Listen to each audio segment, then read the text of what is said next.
नमस्कार।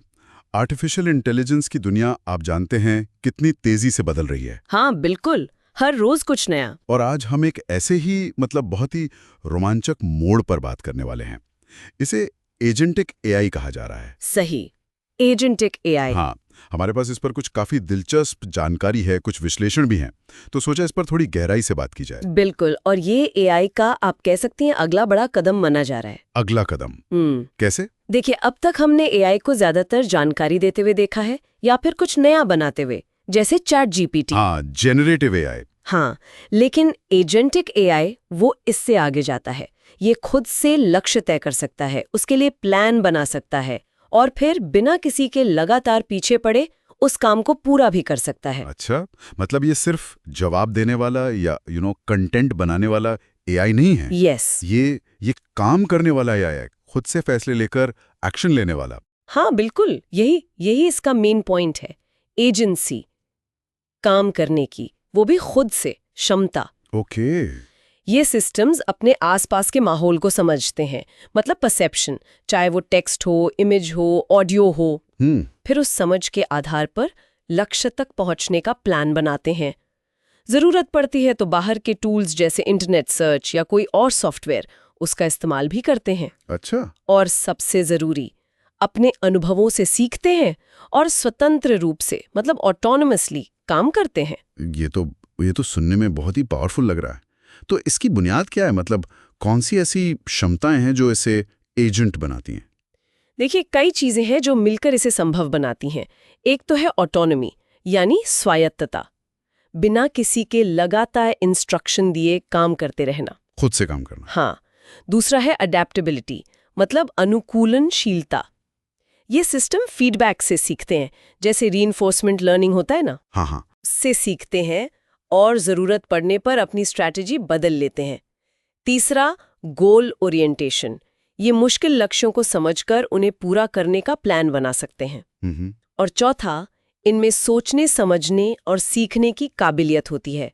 इसके लिए अक्सर बड़े भाषा मॉडल, मतलब LLMs का इस्तेमाल होता है। ठीक है, तो ये तो हो गई इसकी खास बात है, लेकिन ये असल में काम कैसे करता है? मतलब कोई इसे काम दिया गया, मान लीजिए कोई जटिल काम है, तो ये उसे करेगा कैसे? स्टेप्स क्या होंगे? हाँ, इसका तरीका काफी इंटरेस्टिंग है। पहले तो ये बड़े लक्ष्य को छोटे मैनेजेबल हिस्सों में तोड़ता है। इसे प्लानिंग कहते हैं। Planning, okay. इसके लिए कुछ फ्रेमवर्क भी हैं, जैसे रिएक्ट में क्या होता है कि एजेंट सोचने, रीजन और काम करने, एक्ट के बीच स्विच करता रहता है। अच्छा, कैसे? कोई उदाहरण? जैसे मान लीजिए आप कोई मुश्किल रेसिपी बना रहे हैं। आप पहले इंस्ट्रक्शन पढ़ते हैं, रीजन, फिर कुछ करते हैं, एक्ट, फिर देखते हैं कि ठीक हुआ या नहीं, फिर अगला कदम सोचते हैं। हाँ बिल्कुल। एजेंट कुछ ऐसा ही करता है, सोचता है, एक्शन लेता है, नतीजा देखता है, फिर आगे का सोचता है। समझ गया। और आपने वो बाहरी साधनों के इस्तेमाल की बात की थी, टूल यूज। हाँ, वो बहुत जरूरी है। एजेंटिक एआई सिर्फ अपनी ट्रेनिंग डेटा पर निर्भर नहीं रहता। अच्छा।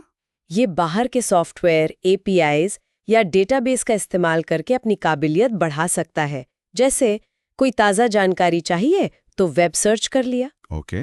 या कोई कैलकुलेशन करनी है तो कैलकुलेटर टूल का इस्तेमाल कर लिया।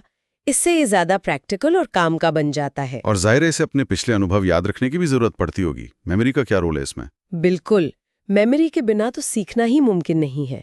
इसमें 2 तरह की मेमोरी होती है, मोटे तौर पर। एक है शॉर्ट टर्म मेमोरी, जो उस वक्त चल रहे काम पर फोकस रखती है। ठीक है।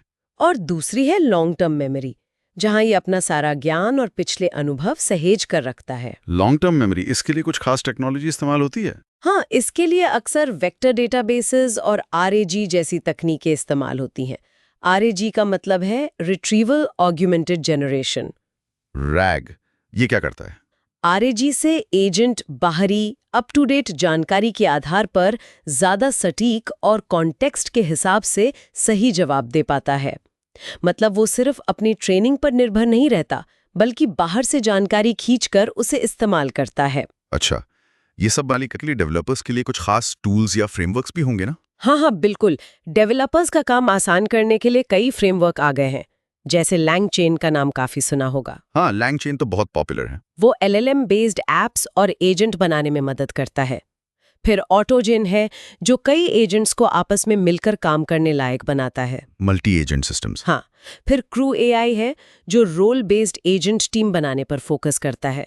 और लैमा इंडेक्स है, जो खास तौर पर आरएजी सिस्टम और ज्ञान आधारित एजेंट्स के लिए काफी अच्छा है। ओके, तो काफी ऑप्शंस हैं।